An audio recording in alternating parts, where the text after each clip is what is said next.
Oui, alors ce matin, nous sommes à l'espace Air Passion à l'aéroport d'Angers. Ici, plus de 200 bénévoles restaurent de vieux avions pour les faire voler à nouveau. Et oui, c'est vraiment des passionnés. Et Christian, vous êtes le président de l'association. Bonjour. Bonjour. Alors ici, vous avez aussi créé un musée. Est-ce qu'il y a des pièces mythiques que vous exposez? Alors, il y a plusieurs pièces mythiques, bien sûr, mais la plus belle est l'avion de René Gagné, qui est le premier Angevin qui a volé en Anjou en 1908. Ah, ça fait un sacré paquet d'années. En 1908, Ah oui. et qui est propriété de la ville d'Angers depuis son décès en 1913.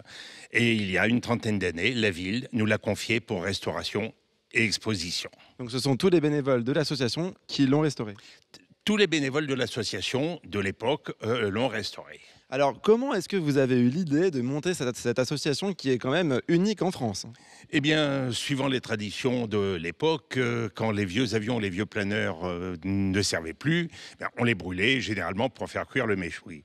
Et lorsque j'ai découvert que le planeur sur lequel j'avais fait mon premier vol tout seul était destiné à cet usage, eh bien, j'aurais fait une très grosse colère. Ah oui. Et du coup, ils m'ont dit, tu achètes le bois pour cuire le mouton et tu emportes le planeur. Vous avez plutôt bien négocié.